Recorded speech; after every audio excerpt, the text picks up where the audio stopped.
Welcome to the Gamescape North Store Championship. This is from the end of February 28th, I want to say. This is Gamescape North up in Santa Rosa? No. San Rafael. California, a lot of sands. So, Saints everywhere. Saints everywhere. They're just, spreading out their missions and all that. I have with me Nathan once again commentating. And how are you doing today, Nathan? Hey, man, I'm good. And we have classic matchup here at this point. We have Andromeda on the right, HB Engineering the Future on the left, and I am playing on the left, and we have Noah playing on the right. And so, yeah, Noah is a local San Francisco player, very good player, very, I don't know, like mechanical player. Like he's probably not gonna make mistakes. He's very good at catching those triggers and making sure he's getting his Desperado credits and all that kind of stuff. Very focused. And very focused, yeah. Very intense guy, but fun to play with. And what do you think about this matchup? I've noticed that I'm seeing a lot more HB Engineering the Future after the release of Order and Chaos because the Anarchs are able to deal with large things and small things efficiently, and so I think the speed and the medium strength ice of HB is kind of everyone's turning to that to try to defeat them. And then, of course, we have Classic Andy to do the opposite. Yep, that's true. Those 4-strength ice you're referring to because of David and things like Mimic and Yogg.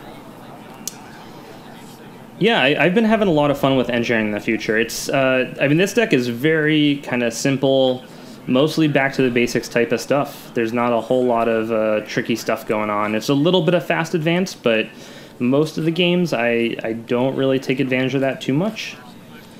And off the start here, I did take a mulligan. Looked like Andy kept her starting hand. All our cards are good, always. Yes. It's always weird that the gender thing with someone playing Andy but being a male is it feels weird saying her and it feels weird saying him, so maybe that's just a future we're in right now. So off the start here, we have Data Sucker down, Dirty Laundry into Archives, and another Dirty Laundry into Archives. Very solid start, very typical Andy start here. And Earthrise. Wow, so end of the turn here, Andy has 2 Data Sucker tokens, fresh Earthrise out, and I think 6 credits. That is not bad. Yeah, that's very good. Turning that strong start into a strong follow-up. That's fantastic. Okay, so installing something. Oh, Jackson Howard. That Jackson Howard doing double duty in Engineering the Future, just giving you a credit alongside. Oh, it's so good. It's so good. Yeah. That ID is, it's hard to beat. And I'm a big fan of Next. But the I think it's 12 influence on Next. I just for tournament play I can't justify using Next. Is that Bank Job? That is Bank Job down. So it looks like those first click Bank Job off of the Earthrise Hotel, and he's going to run to Jackson Howard. I do let him just take it. Oh no! It's so much money. Yeah, I could have stopped him. Maybe I should have. I think I wanted Jackson to do more work for me at that point. Another element, though, I think, is that I do have some campaigns in hand, and so I have just decided to play out the campaigns naked, so he's going to get the Bank Job money anyway. Yeah, okay, sure. That makes a lot of sense. I think that's all the logic there. Now, if that was the right decision, well, we could talk about, but I think that was the logic there, and that's a next silver there, resed on HQ. I must have an agenda in hand, because otherwise, I don't know. He does have a Data Sucker out too, though, so maybe I'm just trying to suppress that a bit. You have multiple reasons to res the next silver. The Data Sucker being sufficient. Also, being afraid of Account Siphon is another reason you would wait, but I think you have sufficient reasons to not res it. But it is very likely you have some agendas in hand. Yeah, I think if there's an agenda in there and the Data Sucker, you want to usually save that ice for the siphon, but sometimes you just gotta res. So he does trash to Jackson Howard, and Inside Job is trashed. So he is, looks like he's at 10 credits now. A couple Data Suckers, Earthrise. Okay, successful demo is drawn and played. Well, I love that card. That is sneaky. I will never shut up about how good that card is. That card is a restructure at 2 credits. Yeah, Like, that's the important insane thing about it. Is the 2 credits thing about it is what's significant. Okay, so Masanori going down. I do install something naked there out in the remote. Do you think he's running Ice Destruction now that you see he's running Masanori? Oh, I mean, just seeing the Data Sucker and being Andromeda, I guarantee it. Sure. Yeah, I have no doubts about that. He drops the Siphon, though. Oh, no, he plays the Siphon. Okay, I was like, I thought that was the end of turn. So, yeah, he's Siphon. Noah is pretty notorious in our meta for being a big fan of Siphon. So it's something you always got to watch out with him. And Masanori drawing a card, too. It's fortunate for him. He really just wants to run HQ right now because he suspects that all of the other ice are other next ice, and so if he only runs one server, that is actually the most efficient choice right now, assuming the rest of your ice is next ice. Alright, so he dirty laundries the Eve campaign and decides not to trash it, so just making a lot of money off of that. Whoa. So I res the Eve campaign here. I think this is a mistake in hindsight. So I res the Eve campaign. I think I should have either... Well, I should ice it up at this point, basically.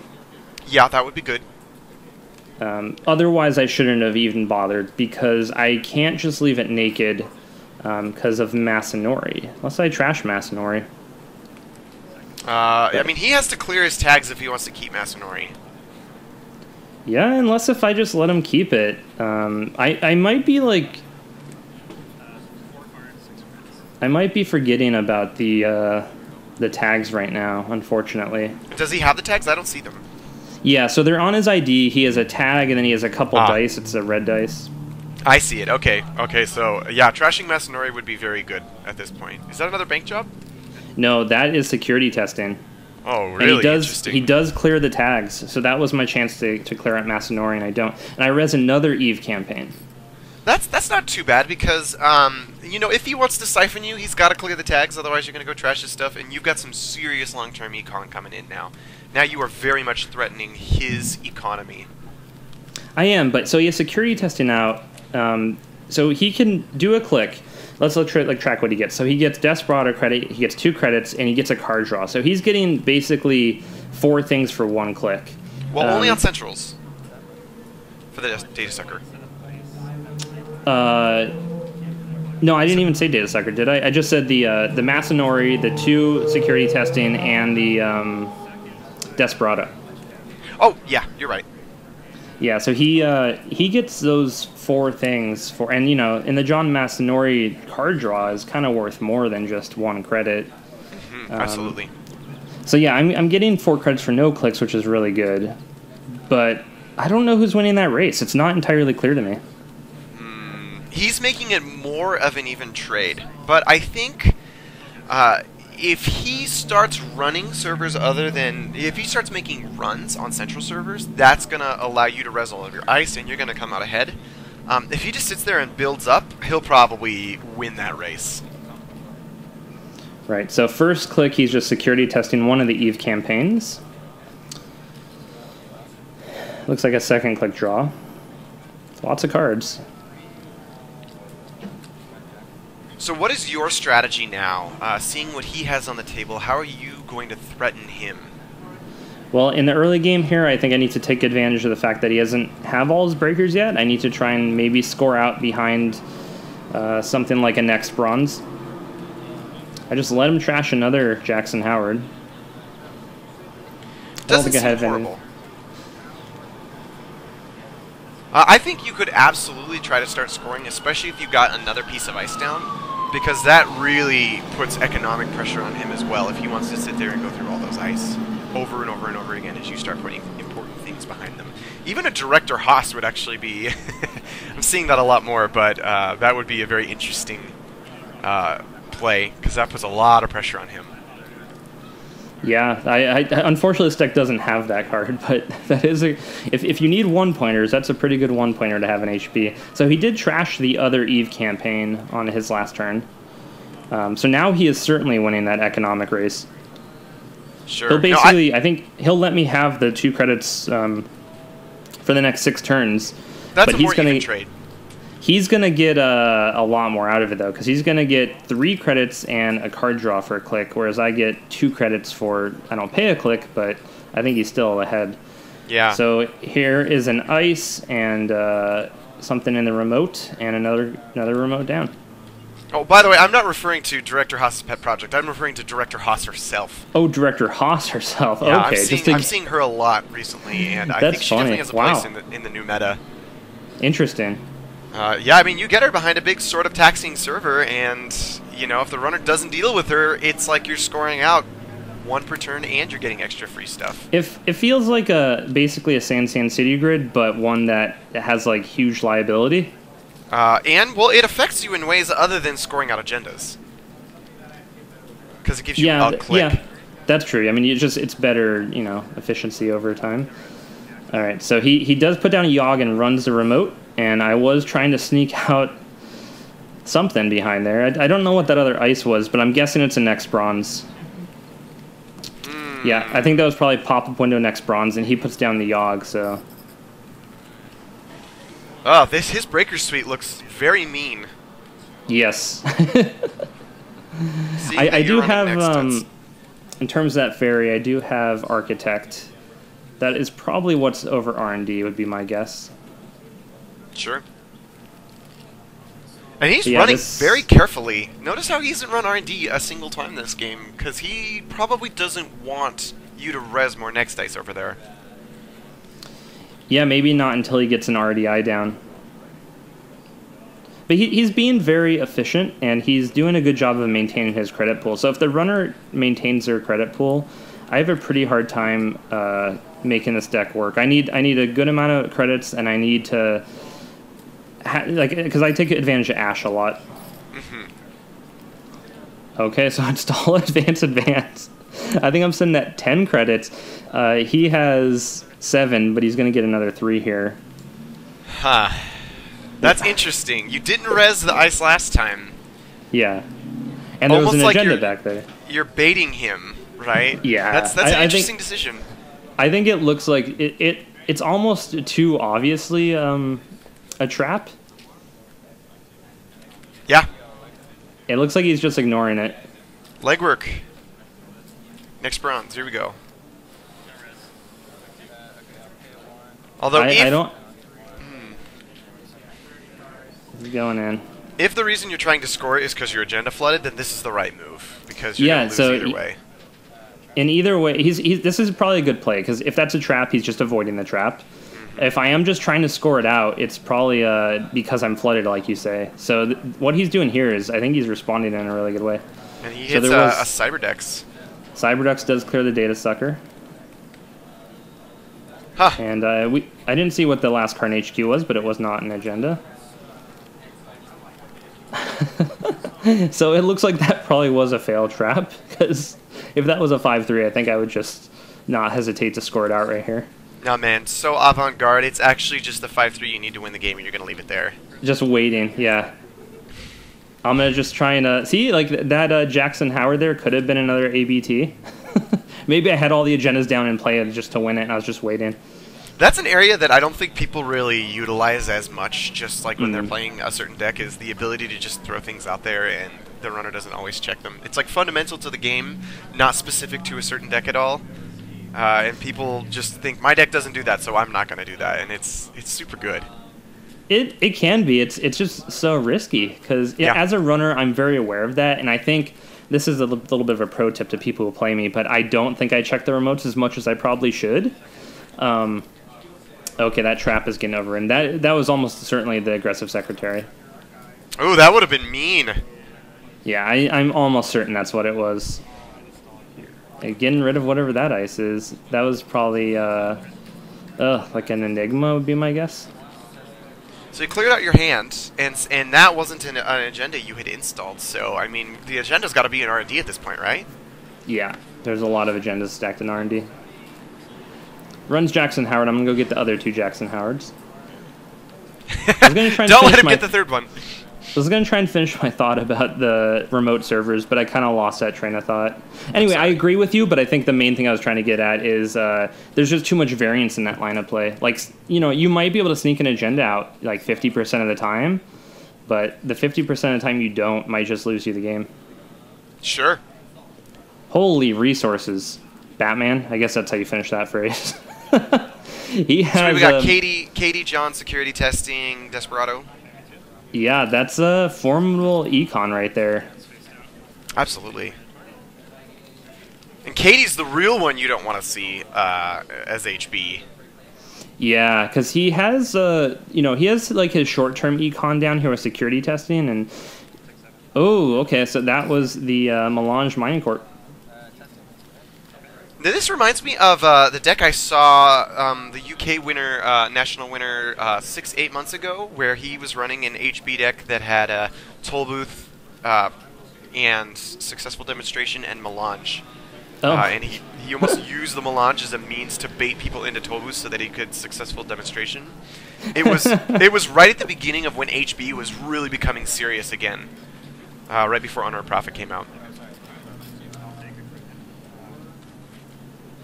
Okay, so I'm not resident. He's just going to kill the Melange. Yeah, Melange I view in a lot of ways as like anti-synergy with ETF because you have to spend your whole turn doing it, so you can't get your install credit. But I think there's like the way that it's a one of in that deck, and the way I like doing it is I try and get my hand size down a bit, so I have at least a couple turns where I'm not going to need to trash cards out of HQ. So if you time it right and you need the money, it can be really profitable. All right, so he just runs HQ and puts down the which fragment? Is that Utopia fragment that's Utopia. on HQ? Yeah, Utopia. So now he can trash that in any paid window and cause me to discard 2 cards at random from HQ.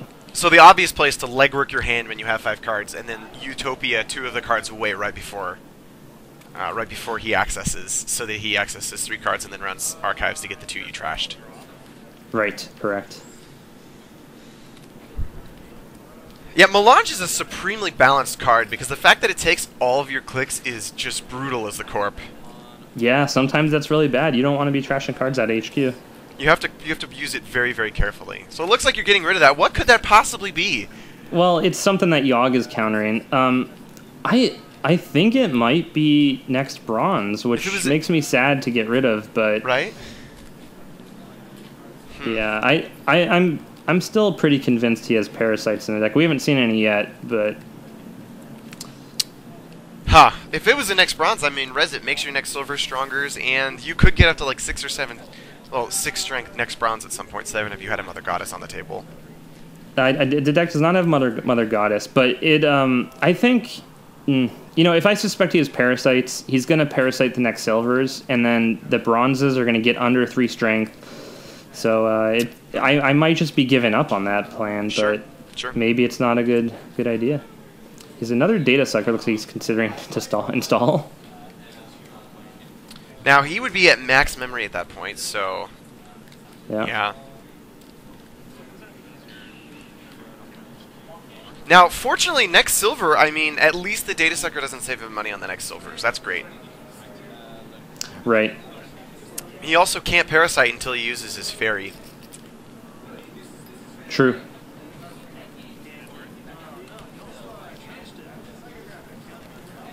Let's hope that's an ABT in your remote. See, it's just like you were saying earlier. Sometimes you gotta just risk it and try and score out an agenda. Yeah, absolutely. And that's actually where I put probably my most attention towards my agenda. My agenda loadout is determining, like, what can I do against certain situations? Can I bluff it as a melange? Can I bluff it as a trap? Can I bluff it as a Grendel Refinery?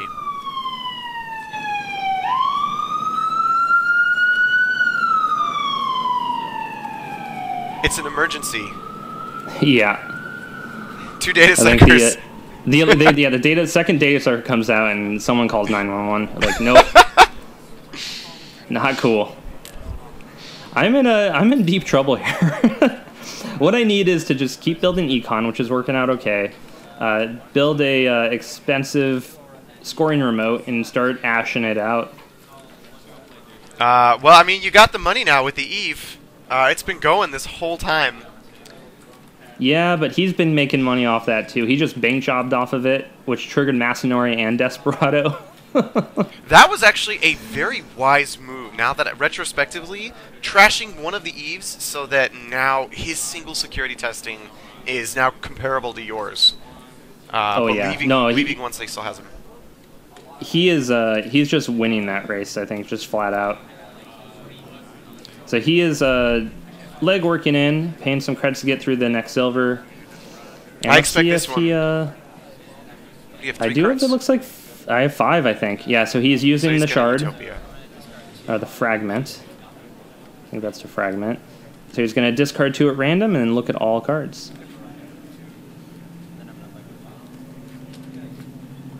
It takes Vitruvius to go up to 4. And he wins. So that was a 5-3 in my hand. Oh, and he hit, what, 2 other agendas? Was that a priority rank and an ABT? So he got a Vitruvius. He had an ABT that the fragment hit. My hand had 3 agendas in it when he legworked. Sure. So he legworks, and assuming he doesn't use the fragment, I had a small chance of not just losing. But once he used the fragment, it was just game over. Yeah, absolutely. Powerful card. Very powerful. Yeah. And there were some enigmas. Oh. That was a SanSan in the remote. Yes. Yeah. So the deck has 2 SanSans. No Biotic Labor. So is your strategy to just try to out-econ your opponent, play very, very quickly with ice that you expect he can't break, or if he does, it's kind of expensive, and then just win fast? There's not really any one strategy. But I usually have like one beefy remote. I put cards down into that, and then I either hope they don't run into it, or I have like ways to mitigate it with Ash is the primary one.